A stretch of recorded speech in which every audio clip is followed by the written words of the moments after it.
always helpful. Grant, can you see how many people from outside of the family is attending right now? Just Brianna. Okay, so 5,000? anybody by Just waiting. Brianna. James is on. What do you Okay. need to say? Hey, hold on just a second, guys. I'll be right with you. Don't go anywhere. Okay, I'm gonna go to talk to you. Okay, love you, baby.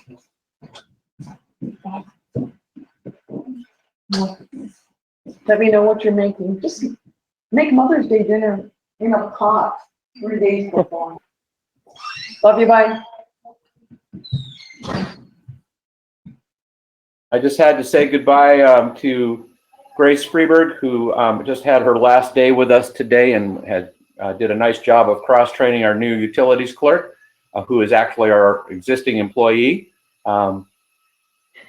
Jennifer Beauchamp from Public Works. So, but it's still sad to see Grace go. She was a lot of fun around here. Mm-hmm. So I believe we have, James, are you on? Yeah, I'm here. All right, cool. And so Tracy's here, and Molly, I just sent her the phone information, but I'm here. oh, yay. All right. Well, then we're all Can you guys hear me? Okay.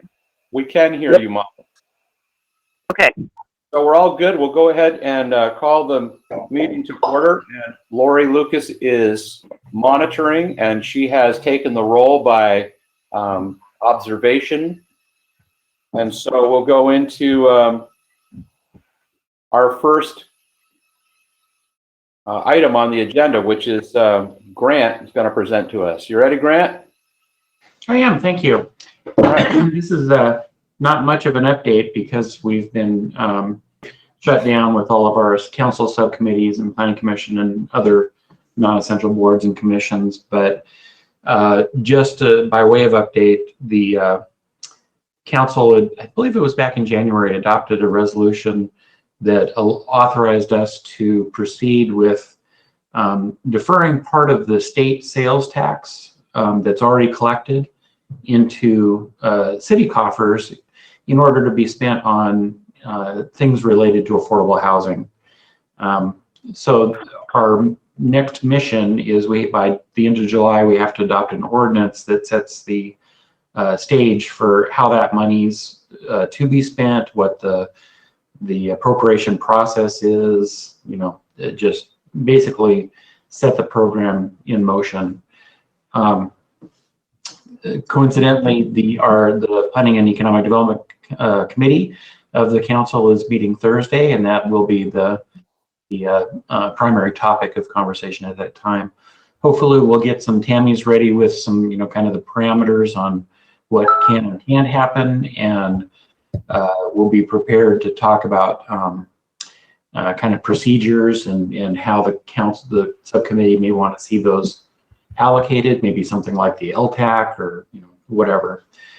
And after that, we'll get going on putting it together in a code amendment, and get it into the municipal code for council action by July. So really, that's all I have at this point. I will point out that we're not talking about a ton of money for us. My estimate is it would generate around $15,000 to $16,000 a year.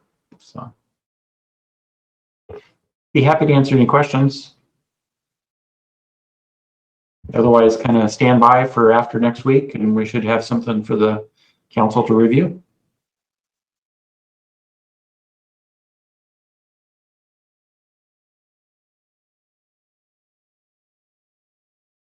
Folks, I forgot to mention two housekeeping things. Number one, Michael Graham will not be with us tonight because he's on a family emergency in Montana, and we all wish him and his family the best in that, but he'll be in contact with us over the next couple of days. And secondly, we have been made aware that in these types of venues, GoToMeeting, GoToWebinar, Zoom, that as a council, we should not be using the chat function amongst ourselves because it's not visible to the general public. So it'd be like passing notes in class, and we're not allowed to do that, nor is it, I don't believe it's recorded properly. It's not visible to the staff or the community like our streaming video is and recorded video. So if we're going to leave the chat box there for people, in case you have AV problems and you need to contact Grant, you could contact him directly through that. But otherwise, we'll just do verbal stuff. And then if you would keep your microphones muted until you have something to say. That way we don't have the interference from feedback and barking dogs, etc. All right, thank you. JW, I got a quick question for you. Yeah, James. When do we expect to go back to in-person meetings? So it's a really good question. This is still part of the stay-home order, which has been extended. The council can decide if they want to do something different, but I'd like to know consensus from the council on what you'd like to do. I think this has been working out really well and certainly cuts down on our social contacts. So if you wanted to do something different, you could make a proposal at the next council meeting. Okay, thank you. Yep. All right, so Molly, are you prepared to do a little presentation on what you learned from that webinar? Yeah, sure, but honestly, it wasn't really much. I was a little surprised to actually see my name on the study session agenda, to be honest. The only real thing that so just to clear everybody up on this, I did attend a webinar on how to manage a utility during the pandemic, like cost-wise. And basically, they went over all of the different options that we could provide to our citizens, 99% of which we're already doing, you know, like not shutting off the utilities, which we're not allowed to do, actually, per the order, the stay-home order, but also putting people on payment plans and just working with people in general. You know, we're already doing all of that stuff, so that we're following right in line with what this webinar was saying. But one thing that I did pick up was a memo from the Attorney General from April 6th said that direct assistance to low-income individuals or specific businesses, depending on the type of business, is not seen as a gift of public funds, and it's okay to do. So, for example, if somebody came to us and said, I really can't, you know, I know I'm already on the payment plan, and this is one of those key things, they have to have already been on the payment plan.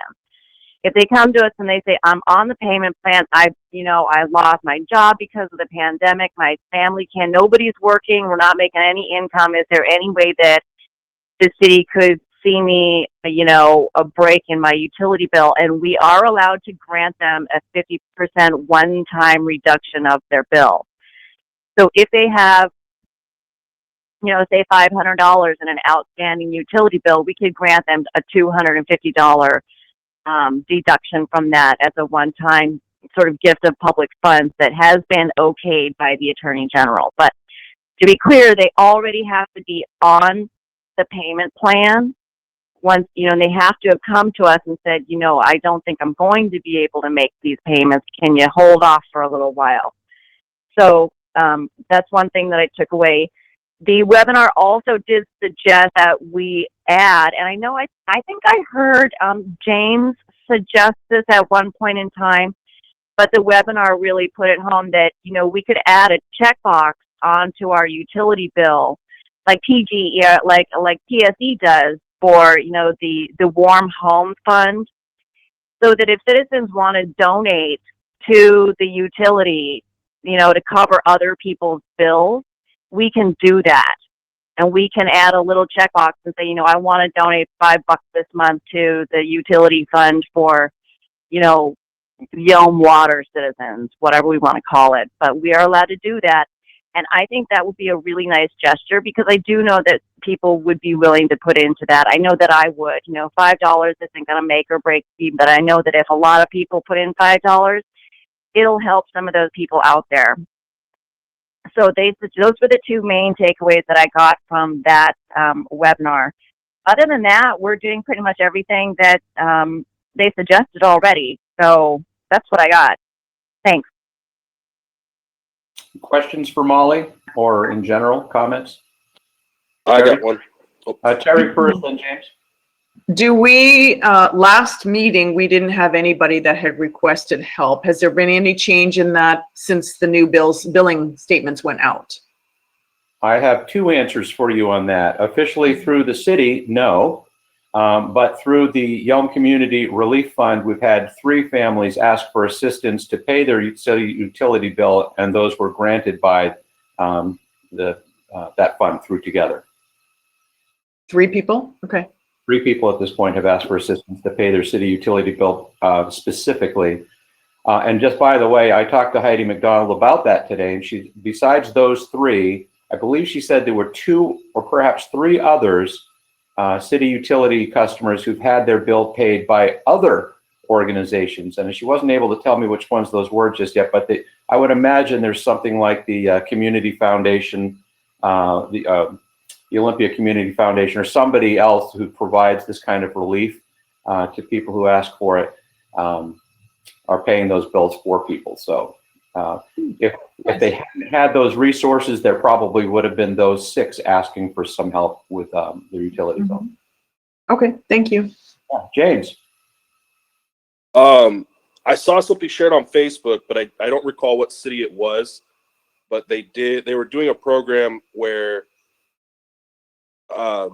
people that if you spent money in local businesses right now, that it was for every $25 you spent, you could get a $15 credit towards your water bill, up to a total credit of $75. That was kind of something interesting, and curious if maybe we could look into something like that. Joe, you want to take it from here? You're muted. Yeah, so I'll be talking about that part of my initiative. It's the city of Camas. It's not just city of Camas, city of Ridgefield as well, and some other small cities towards the southern part of Washington State, and then other states. It's a good program. You explained it right. For every $25 you spend at a local business, and it's small business too, so you can't go up to like a Walmart or a Safeway. This is intended for just like Mom and Pa's or Mr. Doug's or some smaller restaurant or place where you spend $25 and you get you keep your receipt and you get $15 back in savings for your water bill or for utilities or sewer, whatever city utility we choose to do. But basically that's it, and I'll be talking about probably more in my portion of the meeting, but that's it for now. Yeah. So you can do restaurants, obviously, because local businesses, nobody's open. So how can you spend money at the businesses? That's kind of. I think there's a the lot way of around that is like you could buy gift cards for those businesses, right? That too, but there's a lot of businesses that are still open too. They're offering curbside, or they're just allowed currently in this phase right now that the governor's put out. Tad, you had your hand up. Did you have something to say to that? Yeah, I was, first of all, the general governance meet, was supposed to meet today, but of course Michael had to leave. So, and that came in today. It was a pretty interesting, proposal, but talking about that, I know we're kind of ahead of the thing, and Joe's going to talk about it later, but is there any way that I know there's a way, but without spending a bunch of time, how much revenue the city would actually get out of, say, $75 spent at local businesses? So we could kind of weigh, the sales tax that we would recoup. Obviously we're trying to help people, so it's not about the money, I understand. And, it's interesting at best, but, like out of the 9% sales tax or whatever it happens to be, I know we only get a little piece of that, but we would have people employed. So, I mean, there's multiple pieces of this, but how do we figure out what the city would gain from that, say $75 or $100? That's really all I had. Joe, do you want to just continue the discussion now and answer that question, or do you want to Yeah, wait? sure. Let me just bring it up real fast. Give me a second. Sorry, Joe, I missed the part of the agenda where it said you were talking about this. No, it wasn't on the agenda. It's just part of my council initiative. I sent an email out to council and the mayor and Michael probably about, I don't know, around 3 o'clock or so, something around there. But sorry, I'm just bringing up the notes here. So Yelm Yeah, this is receiving. was, sorry, Joe, this was, Go ahead. I mean, for James, this was part of the talking about the utility bill. We might as well roll it all into one big thing, you know? Sure. Yeah, so basically, the city of Camas, or excuse me, I'll start off with this. So right now, Thurston County is allocated about $15 million in smaller cities through the CARES Act. And smaller cities like Lakota with 580 people, they get 25,000. We're a little bit large. Some of the biggest cities get like Lacey and Olympia, they're about 1.5 million. We're getting 274,000 that we could use for reimbursements in terms of programs that help people throughout this state of emergency. So, and the requirement is you have to spend at least $25,000 for a smaller city to get reimbursed. So your program has to be $25,000. You can't do a small program for like $5,000 and expect money back from that from reimbursement. And as the mayor is aware, there's the Department of Commerce is the one that's kind of divvying this out, and they're the ones that set the requirements and say whether it's okay or not. But in a nutshell, it's just basically to help support not only local businesses and gain back some of the money, some of the revenue that they've lost over the past month or two by kind of jumpstarting the economy, saying, you know, here's, if you can spend some money up to, in this proposal, I put up to 5 credits of $15 each. So you can get up to $75 off your bill, your wastewater bill or utility. And yeah, it's just to help the ratepayers to help reduce their costs for their water bill or their sewer bill.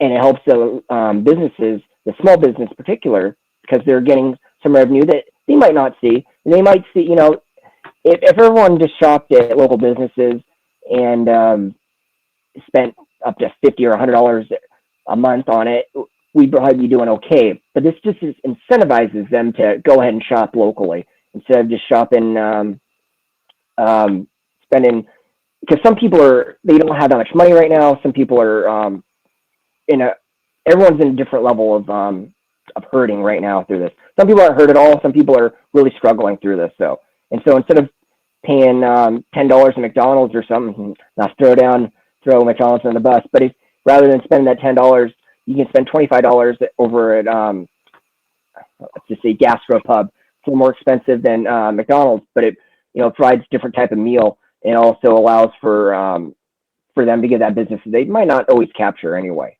So, and get some money back so they can pay their water bill. So the nuts and bolts of it are in the actual email from the city email. So if you check on that, it'll show all the details that I like to propose. It's just modeled after the city of Camas. I'm waiting to hear back from the city of Camas's finance director to see what funds they're going, what they're using, how busy it is, how many people are using this program, and where they're going to get reimbursed from, or if they plan to get reimbursed. And yeah, just find out some more details about their program and if they have any hiccups with it or things that people like or don't like about it. Thad, you had a question? I do. Thank you. So, not to play devil's advocate, but I am kind of a little bit. So, Commerce gave a $5 million grant for emergency money. It went to Thurston County EDC. Just to kind of, I don't know if you guys are all tracking this. So, out of the $5 million, they received a couple thousand applicants. They picked 64 that'll go back to Commerce, and they will approve 15. So I'm a little bit concerned that if we get involved in this program, even though the money is earmarked to help cities and municipalities, that money indeed will not be there. I personally have experienced this, and it was promised, and it was trying to give us hope for small business, and I didn't even make the next cut, which is fine. There's other people that are in worse shape than I am. I understand that. But that's a concern of mine, that if we have a program like this, there's no guarantee that the CARES Act is even funded appropriately or is managed appropriately to get the money where it's supposed to go. So that's just one thing. I think it's a great plan. I like it. I read it this afternoon. I'm like, wow, that's really kind of out of the box thinking is what we need. But I am concerned if we're relying on these federal monies. I mean, I just call BS because they're not there. I mean, everybody can stand on their podium and beat their chest, but the money isn't getting where it needs to be. So that would be one concern. And how do we direct that, what money we will get, which we're going to have huge shortages, which I'll talk about later or try to have a discussion on. Anyhow, that was my only thing. I wanted to I'm glad we're talking about it, not waiting, because we're relying on these federal monies. I mean, I just call BS because they're not there. I have a question, Mayor. I mean, everybody can stand on their podium and beat their chest, but the money isn't getting where it needs to be. So that would be one concern. Curious And how do we? businesses in the community have reached out for any sort of financial relief or assistance, or any sort of assistance otherwise from the city? So none directly to the city, but I'm assuming that through the contacts that I've had, most of the businesses in town have applied for one form or another of the CARES stimulus, either the Paycheck Protection Plan or through the grants that the CARES Act is providing. But I don't know if we would ever get some sort of a readout from those agencies that tell us who received what. But that's the feedback I've been getting, is that people have been taking advantage of those, or trying to, as hard as it's been. And the cities, the businesses in town have not yet come to the city of Yelm, because as of yet, we don't have a program to offer them, but that will be part of my talk at the end when it's my turn. Thank you. You're welcome. Okay, so where were we? Well, I think we finished off on the actual, what Molly had started with her talk about managing a public utility. Did you want to follow up on that at all, Molly, or were there any questions relevant to that particular topic? No, nothing specific, but I think that if we did want to follow through with either the direct aid, cutting somebody's utility bill in half, at the one time, or doing what Joe suggested, Joe and James suggested, the small business sort of help out bills, whatever. If we wanted to do that, I think that we should pump it forward to, general government, I think would be in charge of that. So if with your guys' suggestion, I think we should go ahead and, I know we can't vote on anything, but we can agree to push it through to general government. Well, I appreciate Joe put his ideas down on the official form that the council has agreed to use to move things forward through our process. The government committee is the appropriate place for that to start, and unfortunately that's going to be delayed until Michael gets back from Montana. But we can move fairly quickly through that process. And as I'll state again later, one of the major things that we have to wait for to inform that decision, that discussion, is the actual guidelines that Commerce is going to give us on how the CARES money is actually distributed, because it is a reimbursement program, not a direct grant program. So there's still some questions out there, but if you have a different idea on what you'd like to do, follow Joe's example on that and get it written down on the form so the government committee can take a look at it, and then they'll bring all of those ideas back to council to vet at a future meeting. Terry? Sorry guys, maybe I'm missing something here. Forgive me. We've had 3 to 6 people ask us for help on their utility bills. We've had no business ask us for help. And as Molly pointed out, we're already doing the things that we can do for our community. So I don't understand. And the economy is opening up in phases right now. President Trump is dismantling his whole COVID-19 medical team task force, and we're coming out of this. So I don't understand why this would be necessary. Molly? Joe, I think Joe had his hand up first, didn't he? And then Molly, please. Thank you. So we're not out of this yet here. I mean, in Washington State, at the earliest to get back to normal, it's at least over a month, according to Governor Inslee. Yes, we're opening up in phases right now, but I mean, most businesses still aren't able to operate normally right now. And so while we're not hearing it, I think the mayor kind of alluded to it earlier. He's not getting a lot of calls at City Hall for help because we don't have any programs for help. I mean, it's just like calling them. It's like calling the police station. Oh, no, I'm not going to use it different. I don't think that the help's there. The programs aren't there, so they're not asking for the help. So I get what you're saying, and you're not hearing a lot of folks asking for help on your end. But I can tell you when I'm going into business, and I implore you to go to these businesses and ask them, say, hey, you know, would this program help you out any? Would you even apply? Would you consider for it? Go into some of these businesses.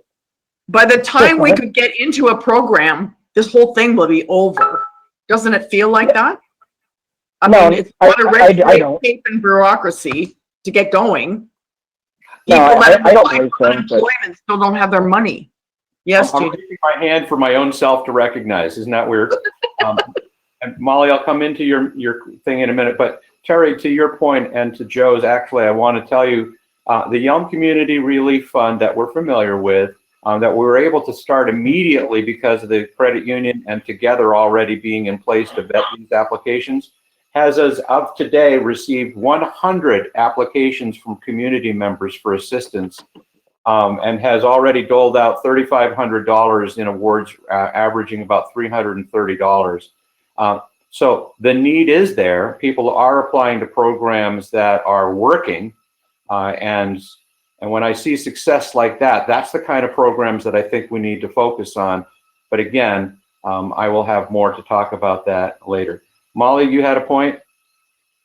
Yeah, I wanted to agree with both Joe and JW, and also to note that James looks like he has a comment there.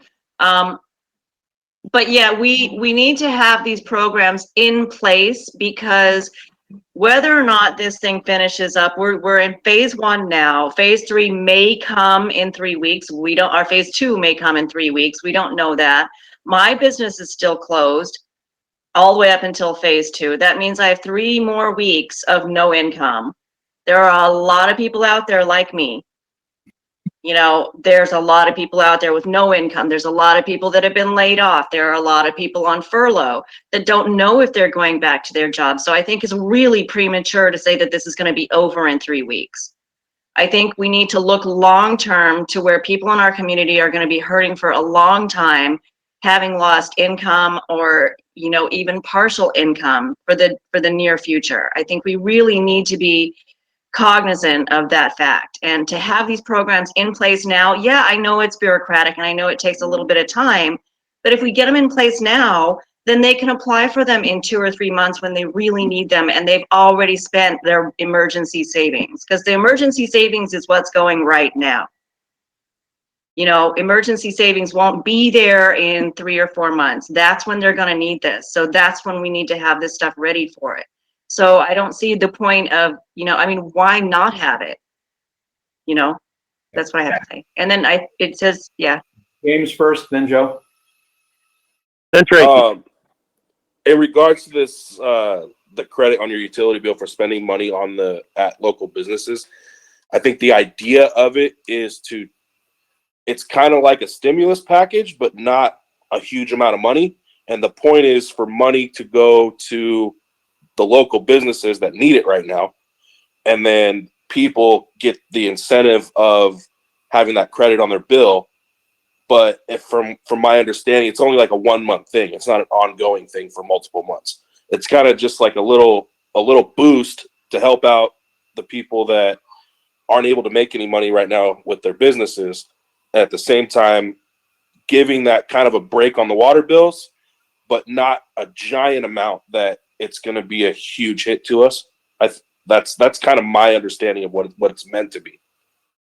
And that's like the worst case scenario is maybe we don't get the reimbursement, and it's 1 month where we take in $75 less from whoever actually takes advantage of the opportunity. But best case scenario, we're able to get that money back. Yeah, Joe, I think Tracy actually had a comment before, if you don't mind. Go ahead, Tracy. No, go ahead. I'm still kind of listening to what's going on here. All right, Joe. All right. My only point is, and I think the mayor was talking about it too, is it's very important to get that reimbursement from Commerce. I agree with James. You know, I think we could eat the cost if we didn't have that, if we didn't get that grant. But I think it's financially more prudent to go ahead and go forward with this after knowing whether or not we have that reimbursement opportunity from Commerce. So for me, that's really important, making sure that we have that. But either way, I mean, I'd support it moving forward either way, you know, because I think it is important to get that relief to folks and to kind of spur the economy here in Yelm. But it's a very crucial component to getting that grant from Commerce, so, from the CARES Act. All right. And actually, I'm going to circle back around to this in just a little bit, but I want to stay on our agenda if we can. So, Molly, if you have nothing more to say about the wastewater treatment facility that you... Nope, I'll go ahead and put this through to the General Government Committee, especially about the checkbox for people to donate, you know, for the PSE donation, and for that one, and also for the one-time half per 50% forgiveness. I'll put them as separate things to the general government. Thanks, guys. Yeah. Okay. The other important thing on our agenda, as you know, there's a big black square missing, with a face missing in it on the screen tonight, and that's Cody Cole. And although I'm sure he's listening out there in virtual land. Hi, Cody. So the council now has before it a 90-day window to appoint a interim city council member that would then, by the auditor's office, told us that this would be all the way through to the November 21 election, at which point the elected person would take their seat immediately upon certification of that election, because they'd be replacing the interim. That makes sense to everybody? Joe? So they wouldn't thank you. So they wouldn't run this year in this year's election? They would not, because it's too close to the filing period. So the auditor's office determined that that candidates wouldn't have enough time to get a campaign launched and get the necessary paperwork in. So when we asked them directly, they said that this would have to be an appointment, because again, we have 90 days within the window, and it's going to take us at least 2 weeks to vet applications and so forth. They'd missed the filing period of May 15th. So they said this takes us all the way out to the next filing period of next year. Is there a deadline did they give you? Like it had, because I know usually, like for the appointment for when you first became mayor, when you were appointed mayor, wasn't there a deadline that we missed by like a few weeks or a month? It was similar in that I was, Mayor Harding resigned in August of 2016, which we were way past any fight, you know, the primary had even passed already. So there was no way to get anybody on the ballot for that November. So it went all the way over to the 2017 election. You know, I understand that, but I thought that if we got it, I thought there was a hard date where it's a cutoff date where it's a standardized date where if you're past that date, appointments would last for the next year. But if it was before that point, you would run an election. You would appoint someone, but you'd run an election for that appointment seat. Well, apparently, according to the auditor's office, who we asked about this, we missed whatever deadline that would be, because we asked them specifically, here's our timeline, what should we do? And they said, you should appoint, and then people can run for the election of that position in November of 21. That was their answer to us. Okay. So there you go. Now, what the RCW says is that you, council, have 90 days. If within 90 days you don't do it, it goes on to the county commissioners, who have 180 days to make an appointment. And if they don't do it, the governor gets to appoint. And I don't know why we'd want to go through all of that. So the process in the past, when we've had some time to think about this, council has issued an application and advertised it, put an application online. People fill out the application, and then you have a couple of different paths. Well, first you can decide how long you want the application period to be. Then you should have all received an updated application form. And if you had any recommendations for change to that, you'd need to get that into city clerk so that we could get that advertised, post that online, and then you pick whatever date you want to do end. And then you have two paths. You could bring them into a general council meeting and interview them live and in person, or you could vet the applications in an executive session and then vote on your selection at a general coming out of executive session.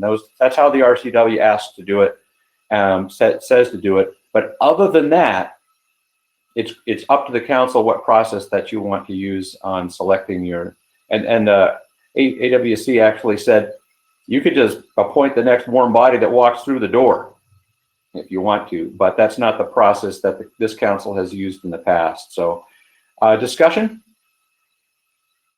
Molly? So I like the idea of putting out applications and, giving people X amount of time. If we have 90 days, give them 30 days to put in their application. That way we have 60 days on top of that to go ahead and make a decision. We can talk to them in person. We can hold interviews. I like that idea. I think it's fair. It's open to the public. People can come and watch the interviews if they want to. Make it as open and transparent as possible is what my concern would be. I would say 2 weeks for an application to be put in. Has anybody applied, JW? Well, no, because we Or have we an don't have a process. Yeah. Tad? Yeah, I would, if we could shorten that time period. I do like the application, and we can talk about however the best thing is, but I think all of us on council I'm willing to place a wager, would all make phone calls to the applicants on our own time and then possibly interview together as a group. But I would like to shorten that up, being that we need to get somebody engaged fairly quickly with the things that we're going to be faced as far as budgets. And I don't know what the right time frame is. Maybe other people have a better idea, but maybe shorter than 3 weeks, shorter than 30 days, perhaps 2 weeks or 3 weeks, and then close it, because we're going to be a week out from there. And then we also have, the learning curve of catching them up and, all that stuff that comes along, depending on how many applications we get. So that'd be my suggestion. Thanks. Okay, Joe? Yeah, I would agree. First of all, with Marley saying that we need to make this a transparent process as possible. I'd rather have all the discussions public, either at council meetings or at study session, whichever. But I do believe it should be public. We shouldn't be having any closed door sessions like executive session or anything like that to discuss them, in my opinion. And I would like to see it a little bit sooner than later. I like the 2 weeks. I think that gives us enough time to advertise, to get people involved and engaged with it. Okay, I know that, just to answer that comment, Joe, I know that in the past, some applicants have been reluctant to be interviewed in public, and it then can limit your pool. The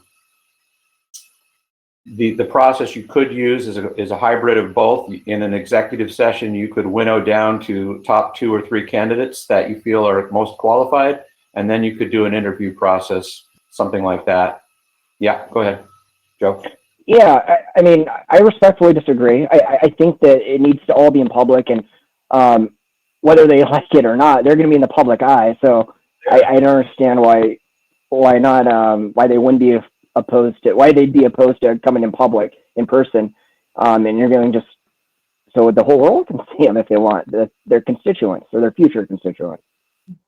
Just saying what people have said in the past, but I agree with you. Molly first, and Terry, please, and then we'll ask James and Tracy if they want to chime in too.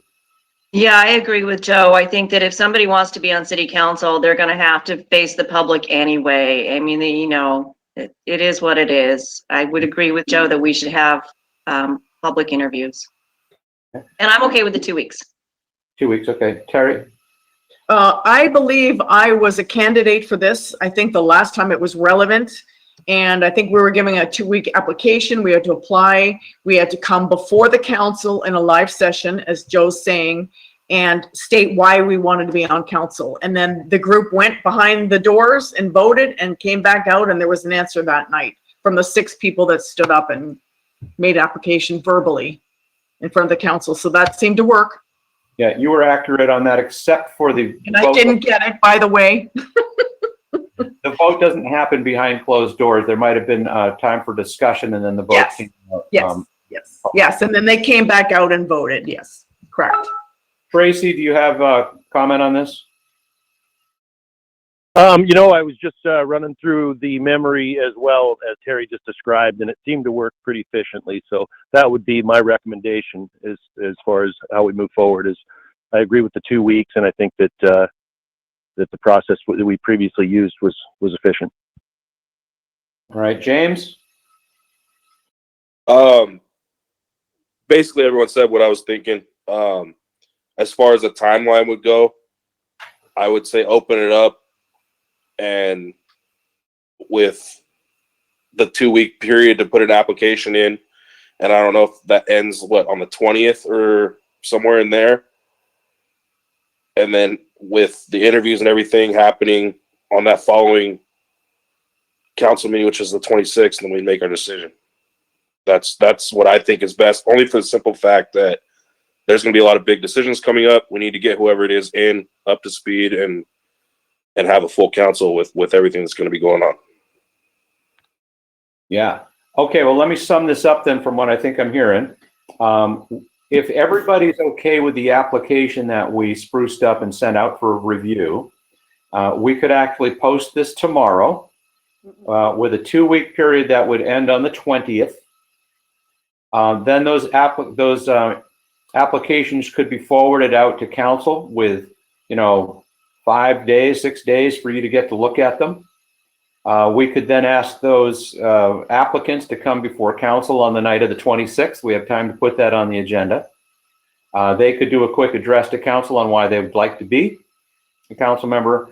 We could then call for an executive session to discuss the qualifications for a candidate for public office. That's part of what we do. And after leaving the discussion from that executive session, come back in a regular session and take a vote on the appointment. Does that sound like what we're talking about here tonight? Joe? Yeah, my only concern is not having an executive session. Have the talk about the qualifications and everything out in public.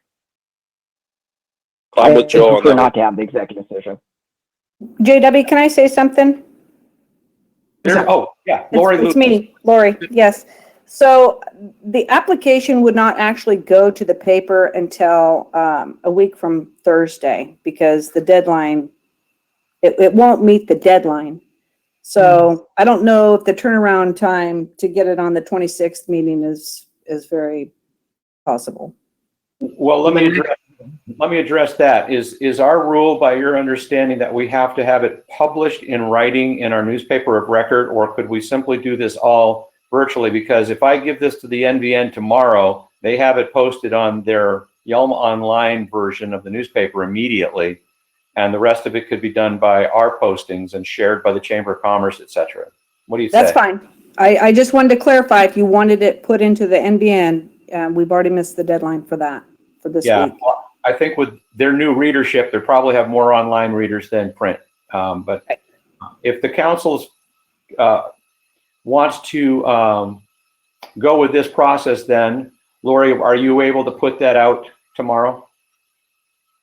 We can post it online, and I can contact the NBN to see if they can post it on their site online as well. And then we could put it in the paper, but it would only run for a short time in the paper. So we could extend the deadline, folks, to the 22nd so the Friday the 22nd would be the deadline, and that would still give you the whole weekend to review them prior to the council meeting. Sounds good. Seeing some thumbs. All right. And then we can still wait a little bit on the decision on what to do with, we may get one applicant, we may get 10. If you get 10, it's very difficult to have a robust discussion in public on that. And that's why in the past, there's been executive sessions to try to get some consensus on winnowing down. But it's moot if we don't know how many applications we get. So again, we'll run this out tomorrow. We'll take the deadline May 22nd, and we'll agenda this discussion for appointment to this regular city council meeting of May 26th. JW, sorry, when we interview these candidates and they're presented live before the council, it would be nice to have them live, not on a Zoom call, but before us live. I would really think that'd be important. Well, then that begs a different discussion, doesn't it, on how the council Don't you wants. guys agree?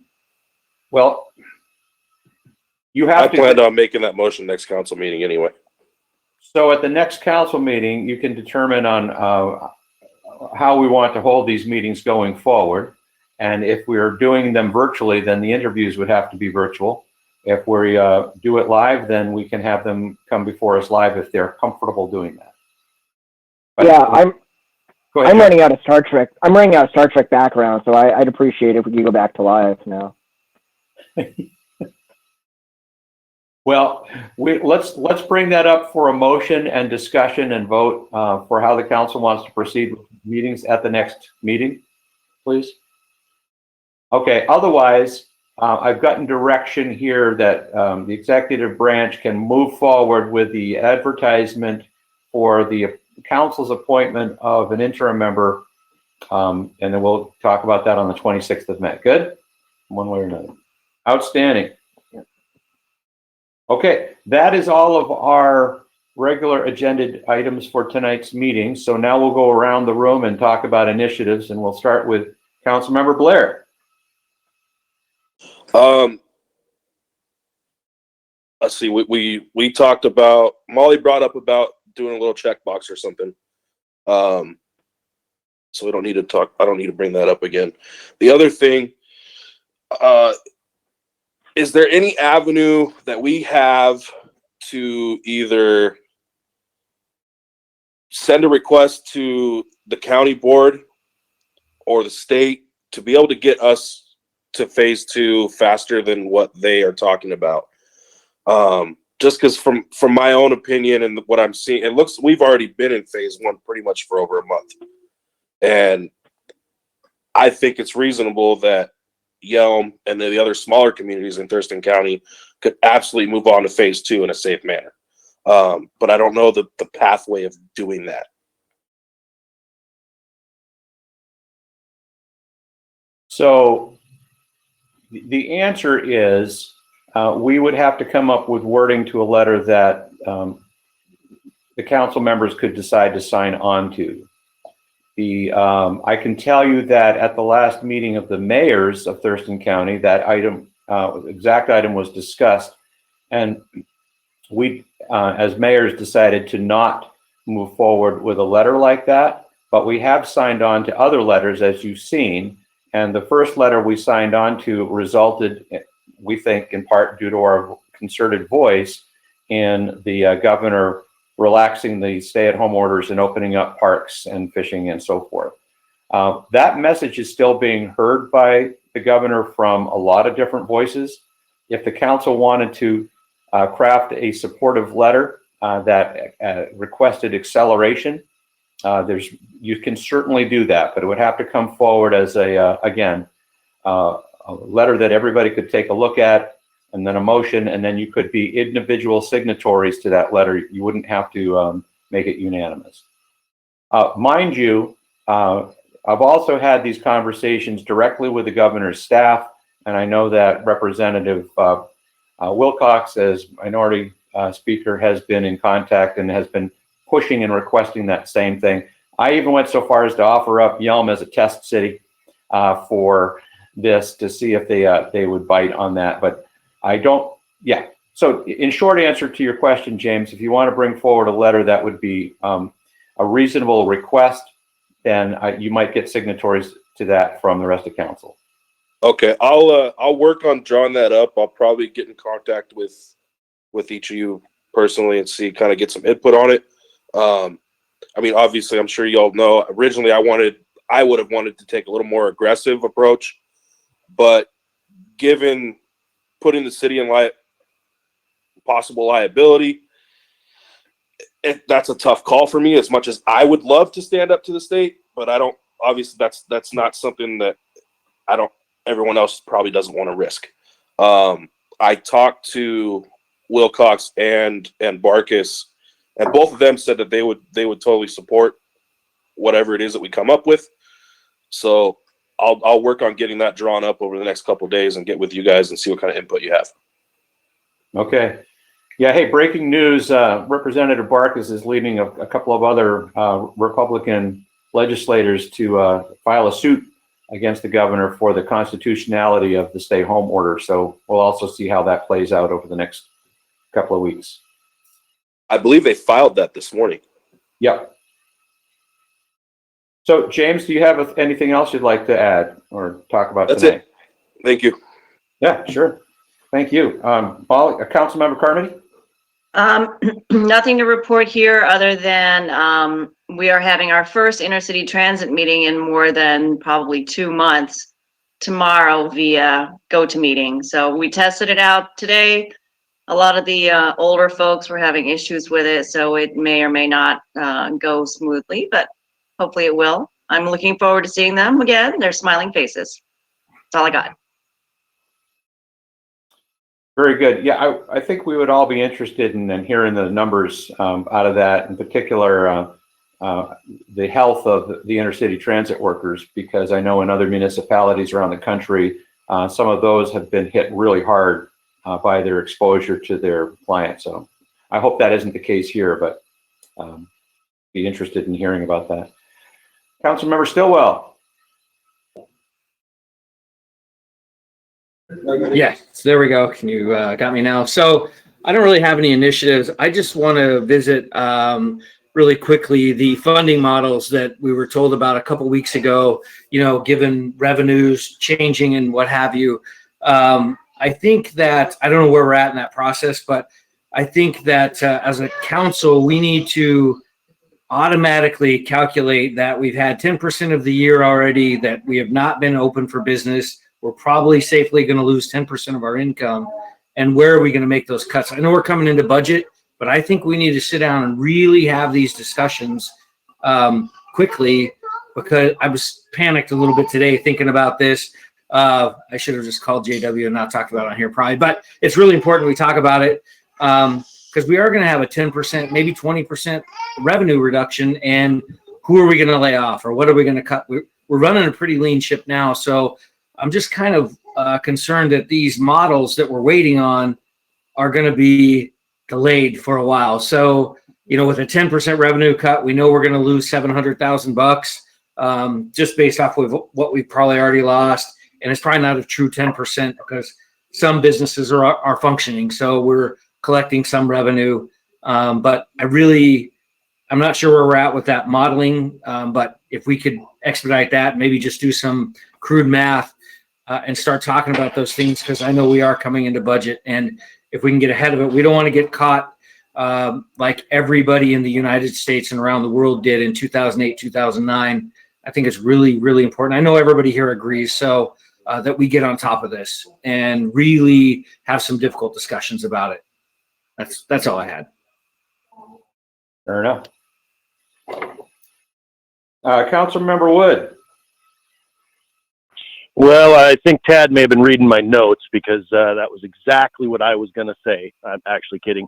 I have, I think it's all been said. I have a TCOM meeting tomorrow. I'm looking forward to attending, because it seems everybody understands the value of that, so nobody's upset about it. So the topics are generally pretty easy, and moving forward is not necessarily all that much of a struggle. So I am looking forward to that meeting tomorrow. Not really sure how it's going to go as well. Of course, we're not meeting in person, so I'm looking forward to figuring that one out as well. So same as everyone else on this, we're new days ahead, and we'll figure it out. We'll navigate it, and we'll come out of this thing. It's just, we're Americans. We'll do it. And that's all I got. Hoorah. Thank you, Tracy. Joe, Councilmember DePino. So thank you, Mayor. I already spoke up to about the one program that other cities have done regarding the the $25 spent at local businesses, $15 the rebate back. But I also want to talk to another program that I sent to council. I briefed them last week on it, but I sent them the actual form this week regarding low-income and senior citizen utility assistance during a national emergency. It's basically expanding our current program that we already have that allows low-income and senior citizens up to 50% to have their bills paid, utility bills paid for. This would expand on that program during a declared emergency such as COVID-19 to 95%. This just goes for the most vulnerable of our folks, of our citizens here in Yelm.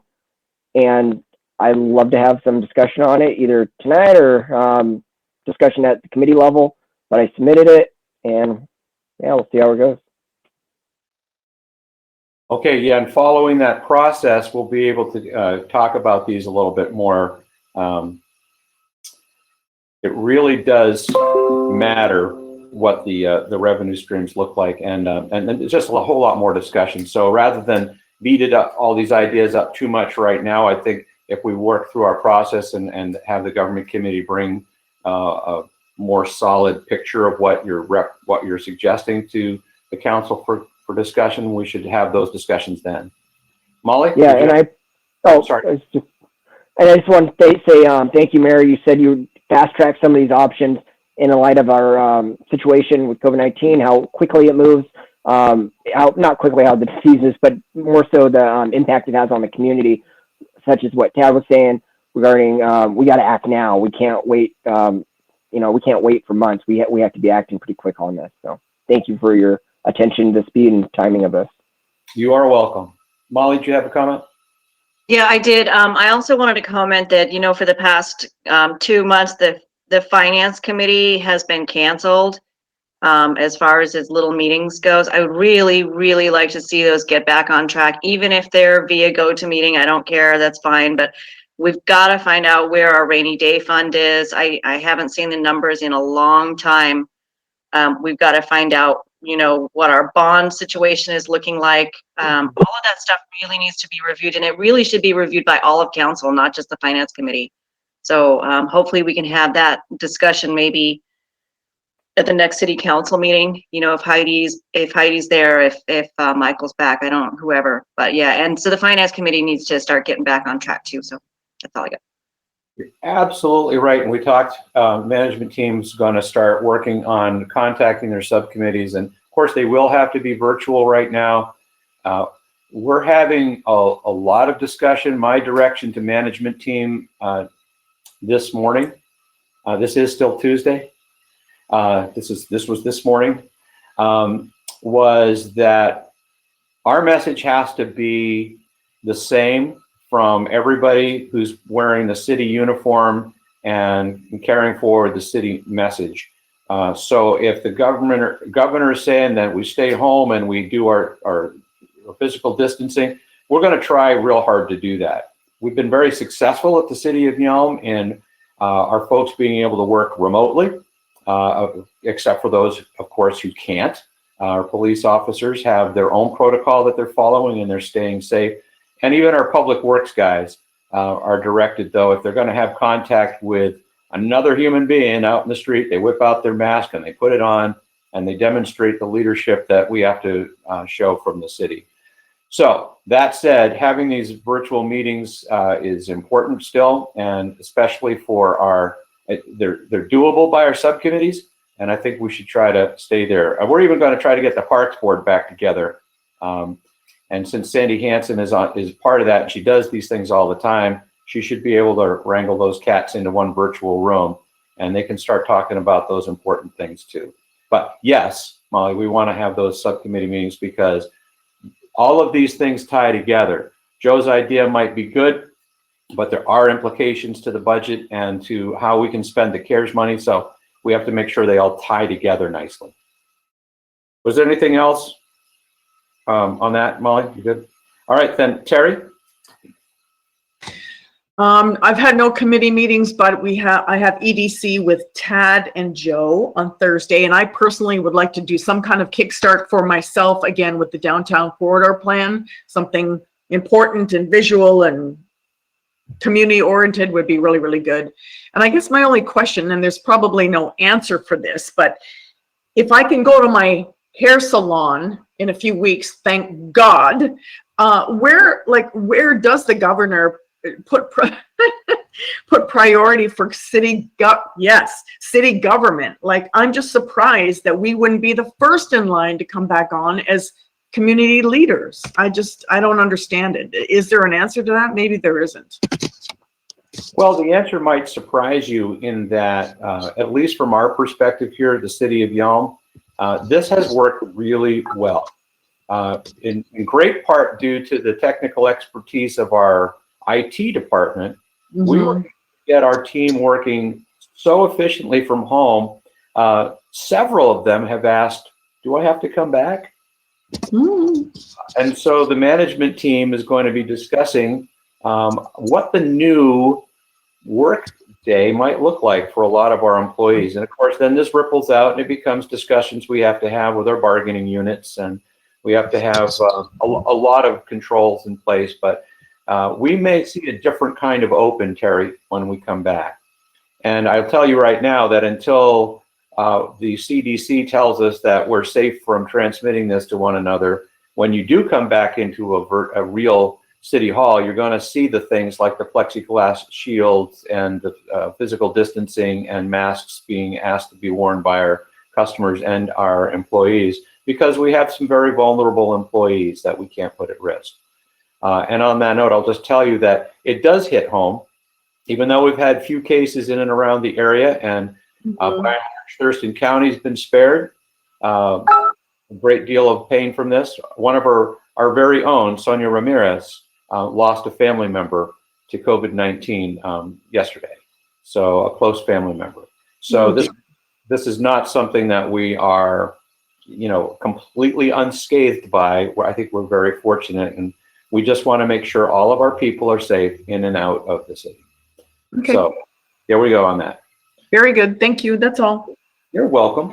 So I have just a few things, and we've talked about one of them mostly, but Molly did ask that I sort of sum up what I know about the CARES Act 2 version. And basically it's this, that they came up with a formula that we would get $30 per capita. That comes out to about $274,000 of suggested funding for our city. It's not going to be that they hand us a check for $274,000, though, as Tad implied. This would be a reimbursement program that's going to be managed by the Commerce Department. Those guidelines on how we can spend the money have not come out yet. But in discussion with people who know a lot about these things, we're pretty sure that we can do a couple of things in creating a grant program for small businesses in our community, and perhaps a grant program for our utility customers. And it's interesting how the wording goes on that. You can't use the money to replace revenues lost, but you can use the money for certain grant programs. But until we see the guidance on that directly, we're going to hold off on that. But there are some other very interesting things that we might be able to use the money on. I'm looking over here, read from my notes. We could use the money to pay for testing. For example, if there was a serologic test that comes out that we could test for antibodies, we could use that money for that. If we have a way to fund a program that's delivering food to our citizens, for example, the Meals on Wheels program or the food bank over at Yelm Community Services, we could probably use the money for that. And so we're going to look at all of these things very carefully. But again, caution, we would have to be front loading all of that money. And I asked Heidi to do a little math for me today on just what that would look like. In the face of declining revenues, how comfortable would we be front loading a grant program or any kind of program that we then don't have 100% guarantee we'll get back? So we're going to look at them, and we will cautiously go forward with a recommendation to council on how to work these. But, and to Joe's point, and I pointed at him with my cursor when I did that, it's fun on these things. We want these things to be able to get going as soon as possible, because the need is now. It's not necessarily 2-3 months from now, although it may be, but we need to get these moving. That's really all I can tell you right now about that, Molly. I'm sorry that I can't give you more, but I spent a lot of time reading and about these and then talking to people about them, and this is all I can tell you right now. Mr. Mayor, if I may. Who's that? Tracy. Go ahead, Tracy. Hey, I just would, I would issue a word of caution to anybody who's dealing with the PPP program, or which is part of the CARES program. There are a lot of pitfalls. Every day they change the rules, and every single day they give you another hoop that they're moving the goalposts on a pretty regular basis, it would seem. So I would just caution anybody who's using that program, stay on top of the information. Most of fortunately, I've got the Restaurant Association who is really on top of this and sending us new information every day. But what you can and spend it on is really particular. And one thing that they've done that nobody seems to have noticed is they've given us 8 weeks to spend this money, and 75% of it has to be used for payroll.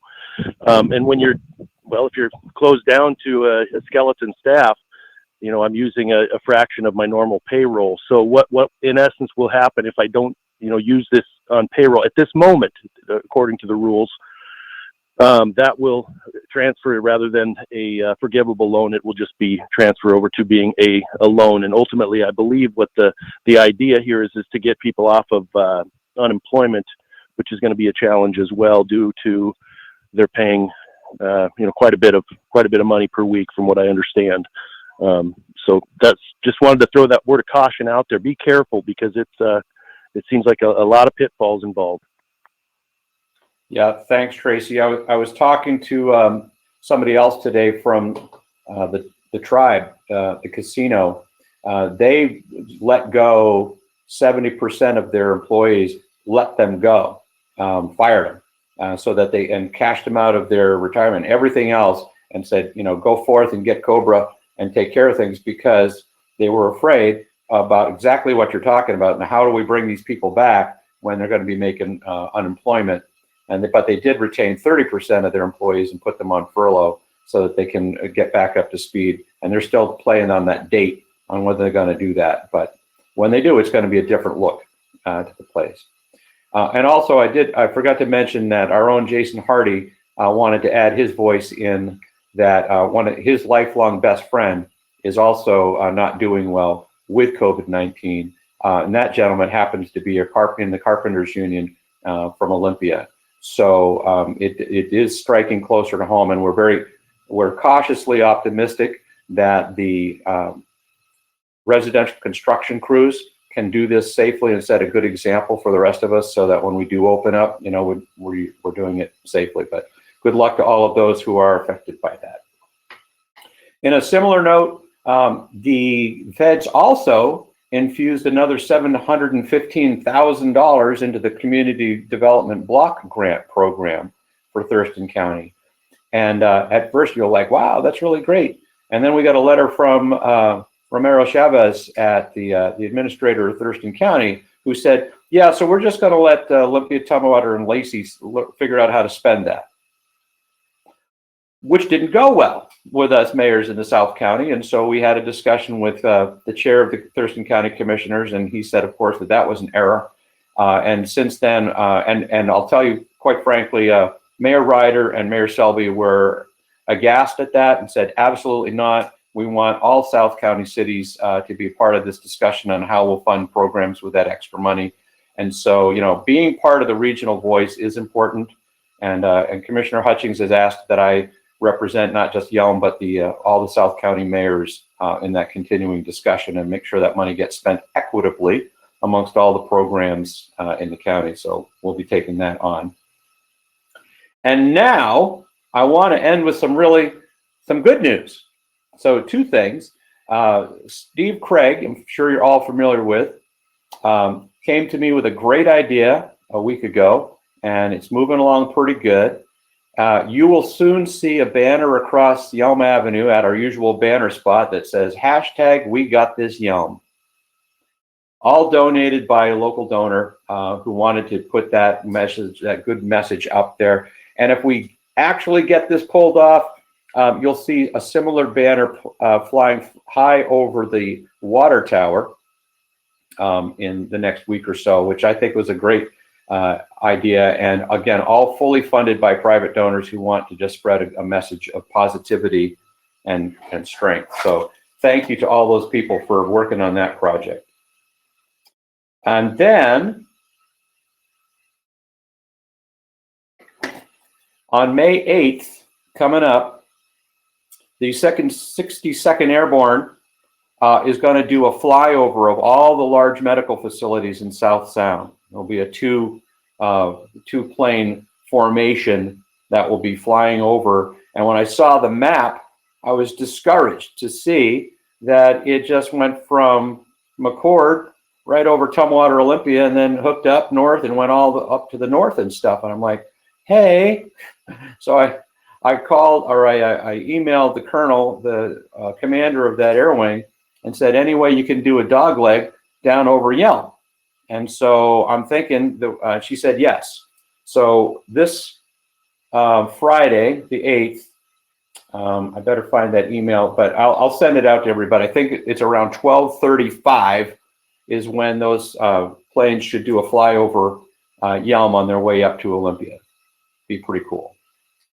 And that's just as they want to celebrate all the medical workers in South Sound, and that's why they're doing that flyover.